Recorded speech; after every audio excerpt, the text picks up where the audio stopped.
Hello and welcome to the Ghosts and Folklore podcast. I'm Mark Rees, and on each episode I investigate a different, weird and wonderful subject. And on this episode we are going to look at a curious case of witchcraft.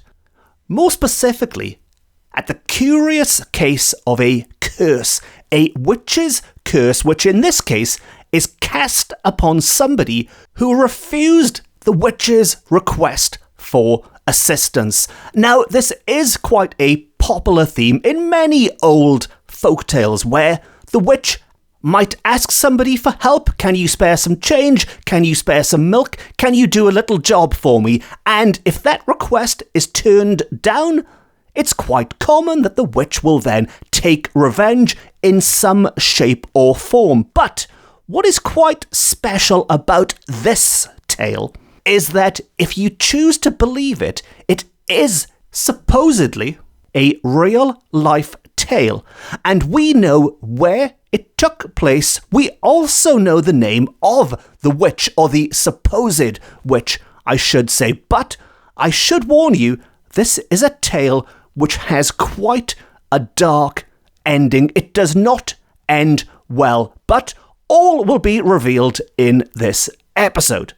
Now, this tale was recorded in the 1980s. It takes place much earlier than that, but it was recorded in the 1980s by the wonderful Jane Pugh, who I've mentioned a couple of times on this podcast now. The last time was episode 48 when we looked at corpse candles and things. But usually with Jane, we look at her ghost stories. It's probably her ghost stories that she's best known for collecting. This is the first time we're looking at any of her witchier tales, shall we say, which I think are just as fascinating as the ghost stories.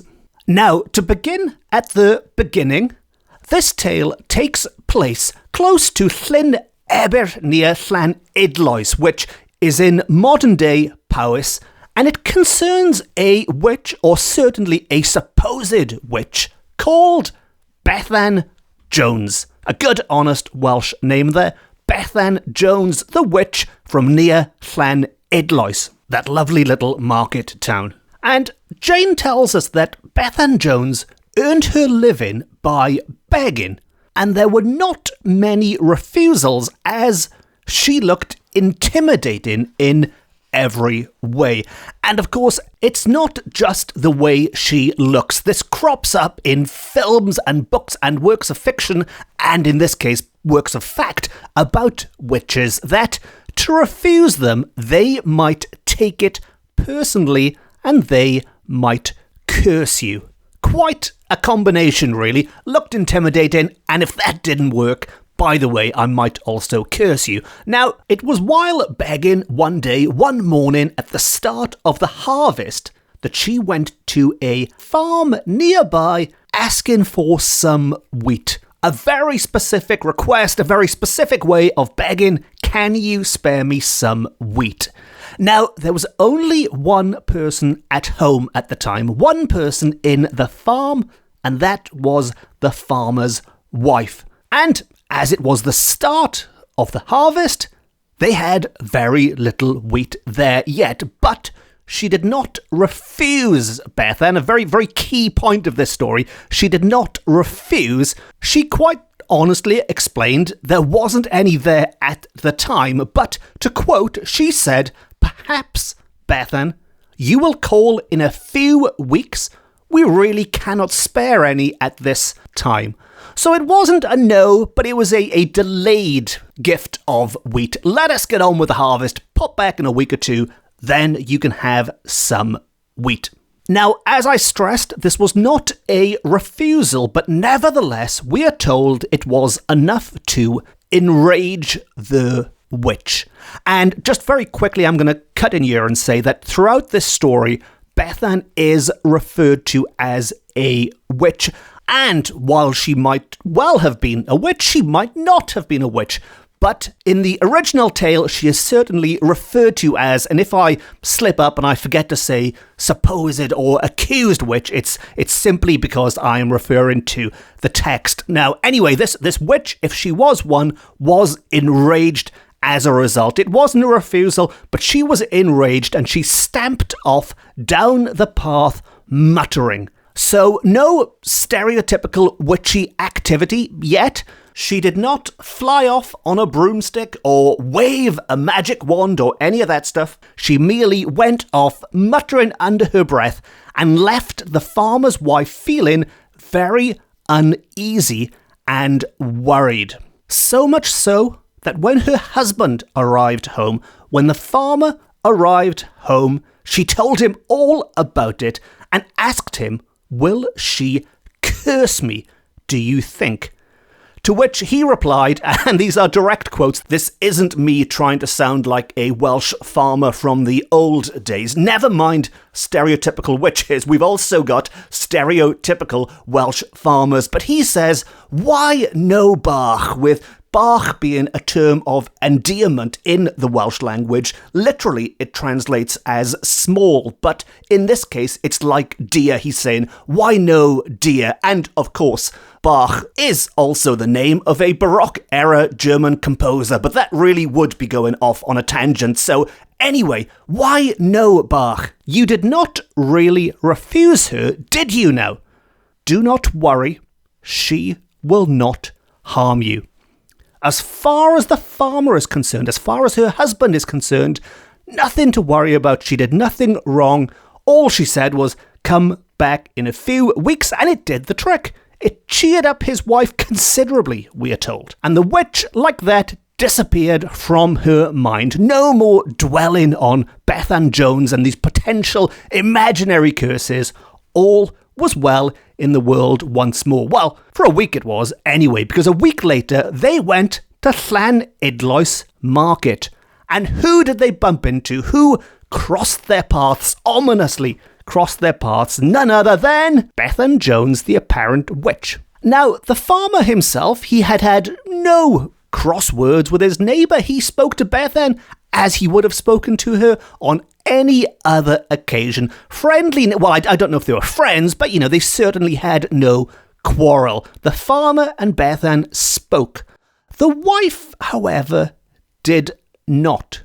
We are told she suddenly became very scared and was unable to speak to her. In fact, she was not feeling well at all. She had this sense of foreboding that there was evil in the air. There was evil all around, and she was frozen in fright.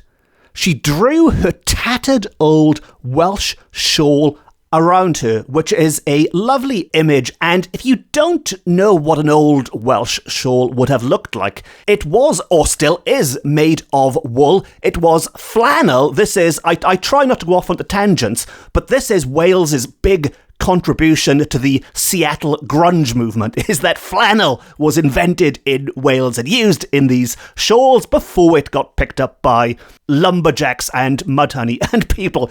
But if you can imagine this shawl, and really the best thing to do would be to have an internet search for a Welsh shawl, and there is one painting, a wonderful painting out there, which I won't talk about too much now because I do want to dedicate an entire episode to it in the future. But it's a painting called Salem by an artist called Sydney Kerno-Vosper. And yes, that is Salem, S-A-L-E-M, as in the infamous witch trials in Salem in America, but in this case it does refer to Salem in Wales, but it's quite appropriate that we are talking about witchcraft on this episode. And it shows a lady called Sian Owen wearing this shawl. And there is something very peculiar, very evil about this shawl. And if you'd like to look at that picture and try and work out what exactly is evil about it in the meantime, please do. But I'll move on now. I'll say no more for now. I don't want to spoil the surprise when it does come, but have a look at that pic if you can, and we will discuss that in the future. Now, she pulled this shawl around her, and the witch gave a sardonic chuckle and shambled off. Maybe it sounded a bit like...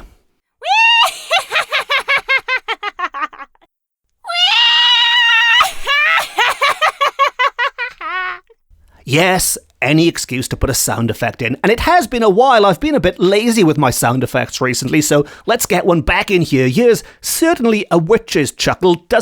Is that a sardonic chuckle? I'm not entirely sure what a sardonic chuckle sounds like. Let's assume it is a sardonic chuckle. And with that, Bethan shambled off. Now, the farmer's wife had been feeling pretty good for that week in between, but things were about to go downhill rapidly. It was said that the farmer's wife had a reputation for being one of the best butter and cheese makers in mid-Wales, as it's referred to, but this skill had deserted her. Like that, her milk and cheese-making powers had gone.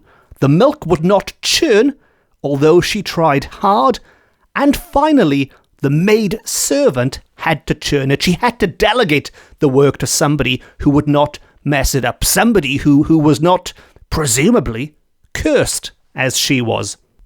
Now, this didn't fool the family. They could tell straight away this didn't taste right. Not necessarily bad, but this wasn't the same cheese and milk they were used to.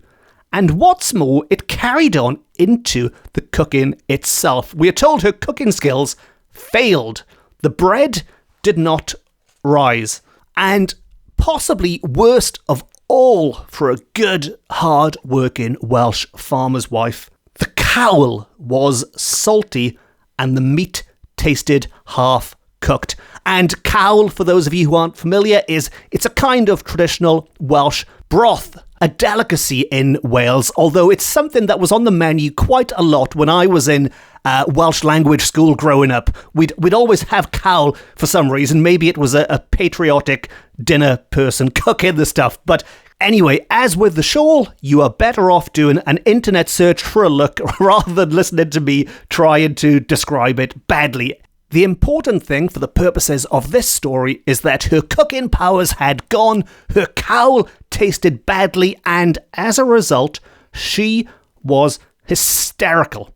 Her husband, the farmer, tried to calm her, but really, he was getting a bit worried and told her to rest and to delegate and share out her duties between her two daughters. So all of this work she used to do was now being done either by the servant or by her two daughters. But rather than help her revive, rather than give her time to relax, it seemed to have the opposite effect.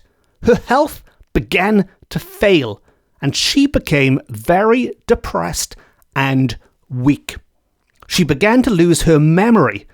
And to quote, this is quite a colourful way of describing her condition. At 50, she showed all the symptoms of going senile. The local doctor could not bring about a change in her condition, which baffled him. So that really did escalate quite quickly. From that little chuckle from a witch on the way home from Llan Idloes market, now she had lost all her cooking skills and her food-making skills, her homekeeping skills.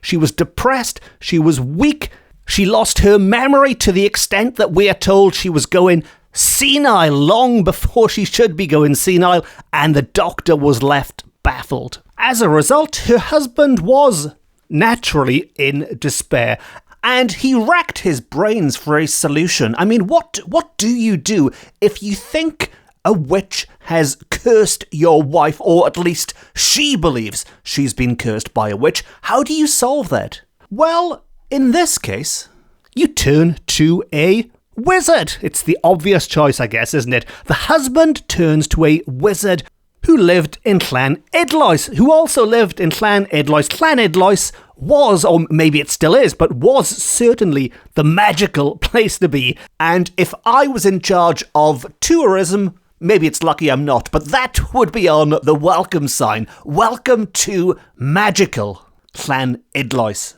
home to witches and wizards and all sorts of magical stuff. It's like the Welsh Hogwarts. Come along to, well, actually, no, that's somewhere else. But anyway, it's still a lovely, lovely place. But moving on. So, the farmer called on the services of a wizard or a wise man, as he's also described, and at the farmer's request, the wise man paid a visit to see the farmer's wife. And he pretty much confirmed what everyone else suspected. He said that yes, she is under a curse. Not just a wizard, but a detective. Thank you, Sherlock. She is under a curse. But maybe his super sleuth skills weren't that great after all, because he had a few questions about this Bethan Jones that he wanted to ask the farmer's wife, but all she could say again and again and again in reply was, "I am bewitched." So whether she really was cursed or not, who knows? But she certainly believed that she was bewitched.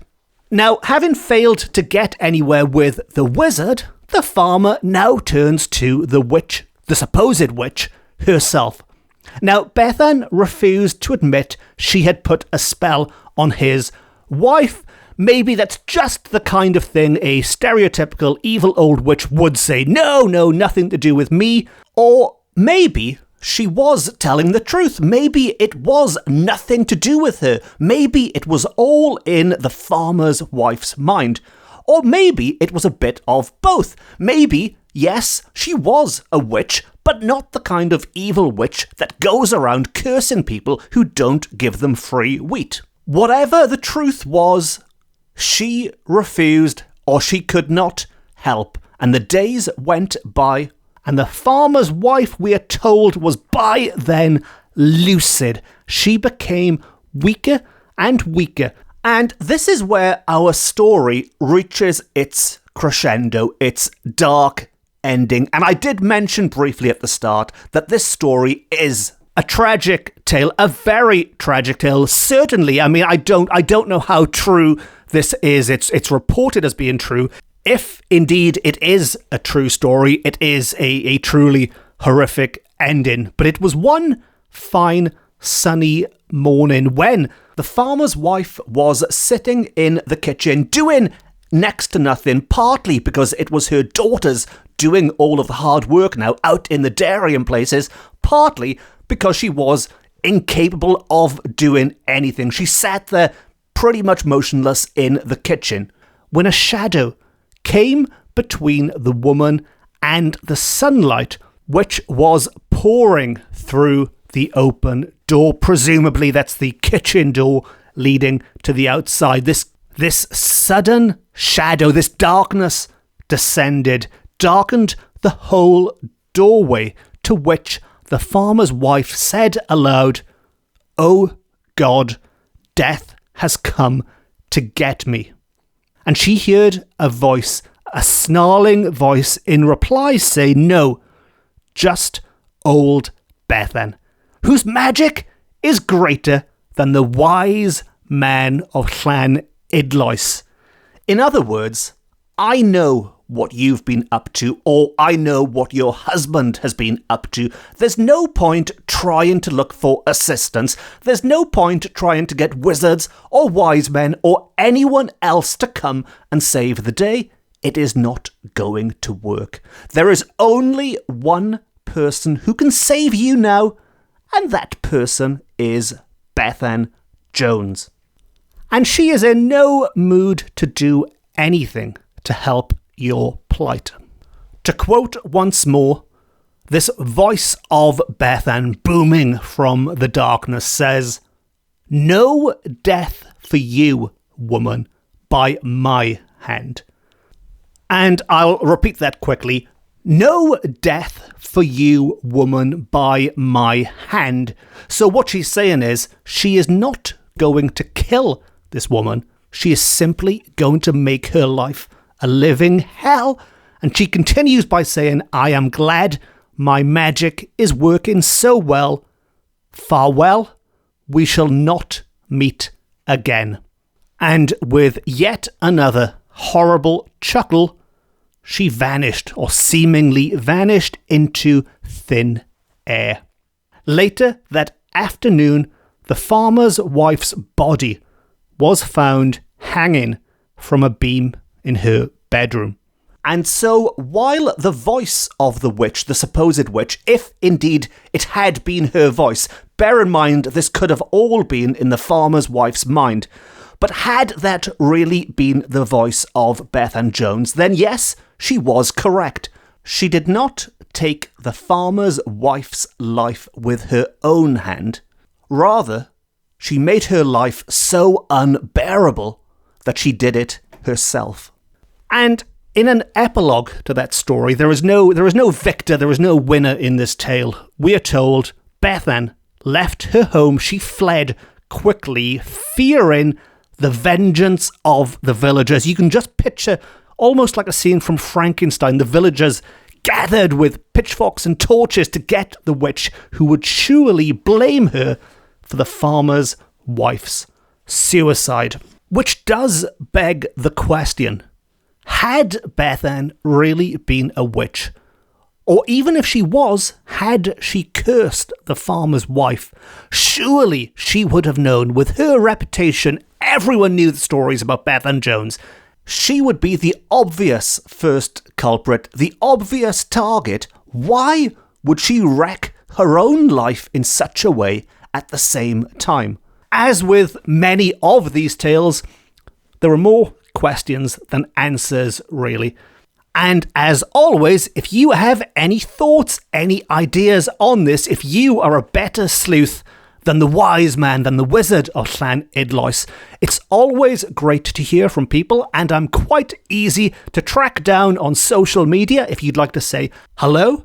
And as mentioned, I've spoken about a few of Jane's ghost stories in the past, although technically episode 34, Witchcraft by the Sea, was another of Jane's tales, but one which was included in a ghost book. But I think that's both, that's witches and ghosts, but it's usually ghosts when we look at Jane's tales. But this is the first witchy one, and there are quite a few more on the way as well. So if you don't want to miss any of the future witch episodes, or ghost episodes, or wizard episodes, or whatever the heck I surprise you with and surprise myself with, be sure to hit the subscribe button and you will never miss an episode, ever. And after finishing on such a downer, I promise you next week's episode is going to be laugh a minute. I'm going to find the funniest topic in Welsh folklore I can. Nothing but non-stop hilarity, or certainly it can't be any more downbeat than that one, can it? Let's see what I come up with. And it just leaves me to say thank you very much for listening. Diolch yn fawr iawn am gwrando. I've been Mark Rees. This has been my Ghosts and Folklore podcast. It's the best, it's the beautiful, it's the only Ghosts and Folklore podcast, beaming to you from Wales to the world. Until next time, Nostar.